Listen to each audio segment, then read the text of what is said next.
sini. Kok dari sini? Dosen. Belum. Gimana? Aku juga nggak ngerti. Diajari aku apa? Jangan hafal, baca lah. Jadi, ya. Oh, udah lah, yang dikasih bulan itu tadi ya, siap kan? Udah. Tapi nggak sudah kok. Kalian udah paham belum tentang genetika mikroba? Belum. Gimana kita mau?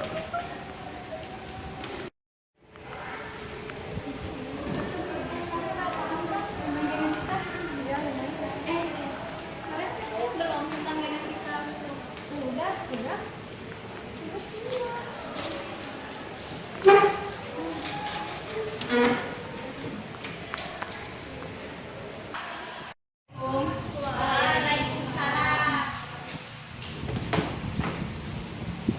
Oke, hari ini kita membahas tentang genetika mikroba.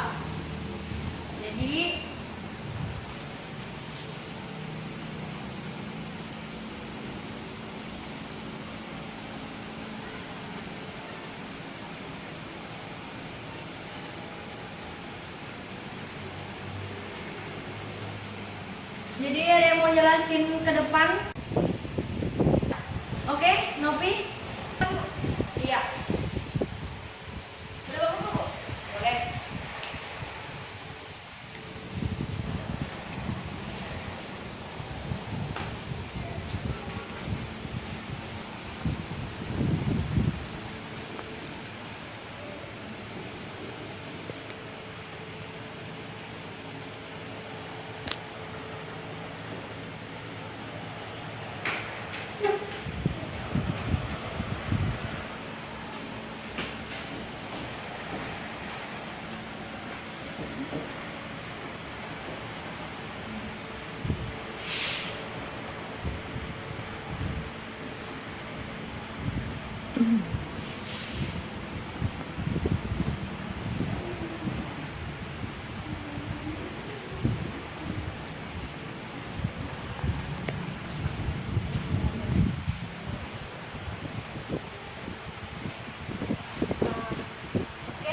Genetika itu kan ilmu tentang berukuran kecil. Jadi pengertian dari genetika hidup yang berukuran.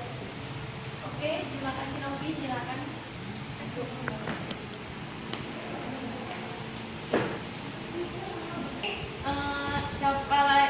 Siapa yang tahu tentang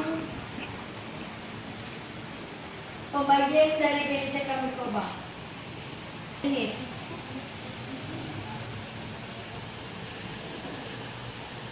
Yang pertama, genetika bakteri. Ya, genetika bakteri.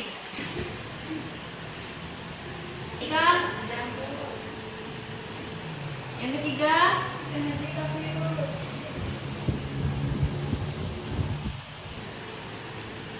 Ada yang mau menjelaskan? Ke depan? Ya. Saya Bu. Ya, silakan Opi. Genetika bakteri. Bakteri adalah kelompok organisme yang tidak memiliki membran inti sel. Organisme ini terdapat hampir di semua tempat seperti tanah, air, udara, dalam simbiosis dengan organisme lain maupun sebagai agen parasit. Pada umumnya, bakteri berukuran 0,5 sampai 5 mikron, tetapi ada bakteri tertentu yang dapat berdiameter hingga 700 mikron, yaitu trio margarita. Mereka umumnya memiliki dinding sel seperti sel tumbuhan dan jamur, tetapi dengan bahan pembentuk sangat berbeda atau peptidoglican. Beberapa bakteri bersifat motil, mampu bergerak, dan mobilitasnya ini disebabkan oleh flagel. Ya. Transposon tidak membawa informasi genetika yang dibutuhkan untuk memasangkan replikasi sendiri terhadap pembagian sel, sehingga perkembangbiakannya tergantung pada penyatuan fisiknya dengan replika bakteri. Berbagai strategi perkembangbiakan pada dasarnya ditunjukkan oleh fagosilitik dan temperatur. Fagosilitik menghasilkan banyak tiruan dalam satu laju pertumbuhan. Fagus temperatur membentuk mereka sendiri sebagai profagus, baik dengan bagian replikas yang terbentuk atau dengan membentuk replika bebas. Bakteri memiliki kekurangan unsur-unsur yang mengacu pada struktur kompleks yang terlibat dalam pemisahan kromosom-kromosom eukariotika menjadi nukleid anak yang berbeda. Replikasi dari DNA bakteri dimulai pada satu titik dan bergerak ke semua arah. Replikasi pita DNA ganda sirkuler dimulai pada lokus ori dan membutuhkan interaksi dengan beberapa protein. Dua kromosom anak terpisah atau terpecah sebelum pembagian sel sehingga tiap-tiap keturunan memiliki satu DNA anak. Hal ini dapat disempurnakan dengan bantuan topoisomerase dan melakukan pengkombinasian. Proses serupa yang mengacu pada replikasi DNA plasmida, kecuali pada beberapa kasus replikasi adalah tidak terarah. Baik, jadi genetika bakteri itu adalah air. Oke. Lanjut, genetika jamur. 3. Saya Bu Rina. Genetika jamur, diploid sel eukariota mengandung dua homologeus atau salinan evolusioner dari setiap kromosom. Mutasi atau perubahan genetik sering tidak dapat dideteksi pada sel diploid karena susunan satu salinan gen kompensasi untuk perubahan fungsi homolognya. Suatu gen yang tidak dapat mengekspresikan suatu fenotipik pada keberadaan homolognya dinyatakan resesif, sedangkan satu gen mengatasi efek homolognya dinyatakan dominan. Eukariota mengandung mitokondria. Setiap organel terdapat satu molekul DNA sirkuler yang mengandung beberapa gen dan beberapa berfungsi sebagai organel khusus. Mengandung suatu elemen genetik tambahan atau plasmid. Ukuran kecil dari plasmid memudahkan manipulasi genetik dan dapat dimasukkan ke dalam sel-sel. Gen-gen yang penting untuk pertumbuhan jamur dibawa pada kromosom dan plasmid yang membawa gen dikaitkan dengan fungsi-fungsi spesifik. Kebanyakan gen jamur dibawa pada kromosom bakteri. Data susunan genom menunjukkan bahwa kebanyakan genom jamur terdiri dari satu molekul DNA 580 kB per sekon sampai lebih dari 4.600 kB per sekon. Banyak bakteri pada jamur mengandung gen-gen tambahan pada plasmid yang bervariasi mulai dari beberapa kilobyte per sekon sampai 100 kilobyte per sekon. DNA sekuler atau kromosom dan plasmid yang mengandung informasi genetik diperlukan untuk respirasi disebut replikon. Membran tidak memisahkan gen bakteri dari sitoplasma seperti pada eukariota. Dengan beberapa perkecualian, gen bakteri adalah haploid. Replikasi eukariota terjadi pada beberapa titik tumbuh di sepanjang kromosom linear. Replikasi pada ujung-ujung kromosom linear membutuhkan aktivitas enzimatis yang melibatkan telomer rangkaian DNA khusus yang dibawa pada ujung kromosom eukariota dan terlibat dalam replikasi akurat dari ujung kromosom. Eukariota memiliki alat-alat khusus disebut kumparan yang melepaskan kromosom anak menjadi nukleoid terpisah yang baru yang terbentuk pada pembentukan gamet diikuti oleh penyatuan gamet untuk membentuk zigot ganda yang merupakan sumber utama untuk variabilitas genetika.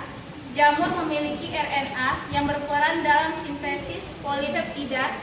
Sel vegetatif jamur uniseluler maupun jamur multiseluler mempunyai ciri khas yaitu berupa benang tunggal bercabang-cabang yang disebut miselium.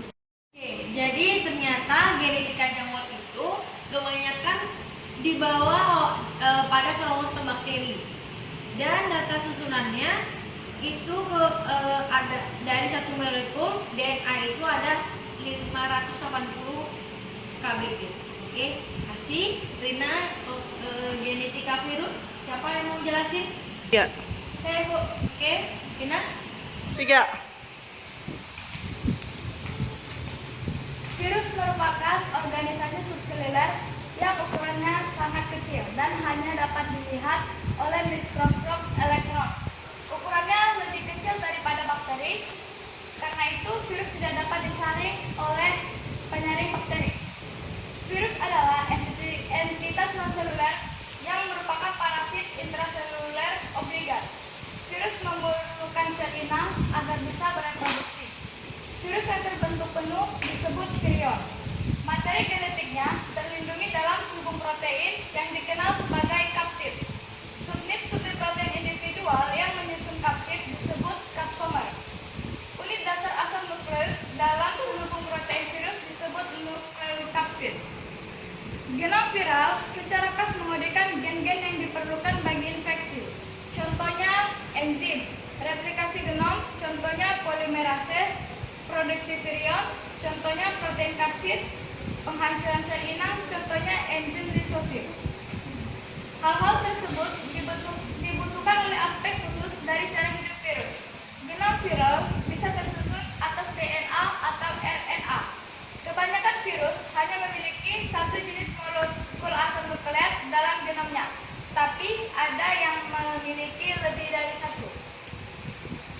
Sel yang rawan terhadap infeksi viral memiliki reseptor-reseptor spesifik di permukaan. Reseptor-reseptor tersebut bisa dilengkapi oleh masing-masing virus. Sel tanpa reseptor-reseptor tersebut akan sulit diinfeksi oleh virus. Virus-virus terspesialisasi untuk menginfeksikan inang tertentu dan tipe sel inang tertentu. Virus mampu bertahan hidup tetapi tidak tumbuh bila tidak di dalam sel inang. Replikasi genom virus tergantung pada energi metabolik dengan mesin sintetis makromolekuler pada inang. Jadi, genetika virus itu ternyata lebih kecil daripada bakteri. Maka dari itu, virus tidak bisa disaring dengan penyaring bakteri. Oke, terima kasih, Saulina. Struktur DNA dan RNA. Siapa yang mau menjelaskan struktur DNA dan RNA? Saya Bu. Ayo, Siti. Struktur DNA dan RNA. Pada RNA Bacterophage dan beberapa virus RNA, informasi genetika disimpan sebagai urutan basa dalam RNA. Pasangan-pasangan basa tersusun dalam bagian pusat double helix DNA dan menentukan informasi genetiknya. Setiap 4 basa diikatkan pada fosfor 2 deoksiribosa membentuk suatu nukleotida.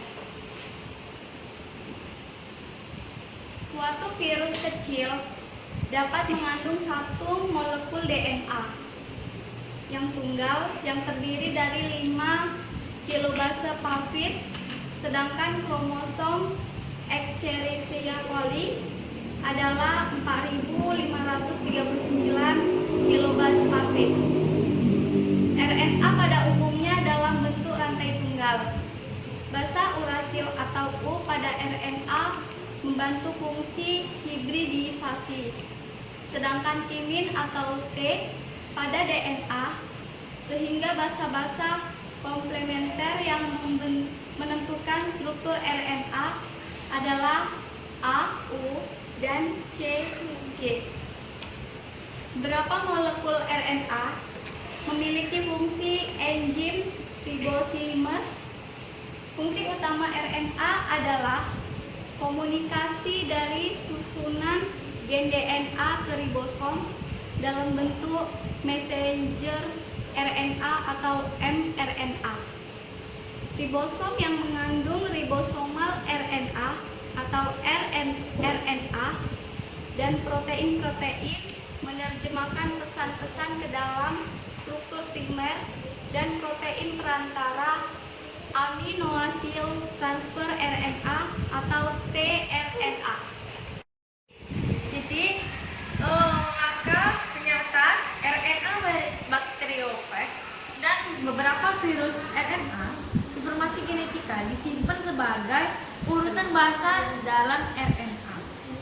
Pasangan-pasangan basa tersusun dalam bagian pusat double helix DNA dan menentukan informasi genetiknya. Dan ternyata suatu virus itu dapat mengandung satu molekul DNA tunggal yang terdiri dari 5 kbp, sedangkan kromosom Escherichia coli adalah 4.539 kbp. 3. Jadi Warahmatullahi wabarakatuh.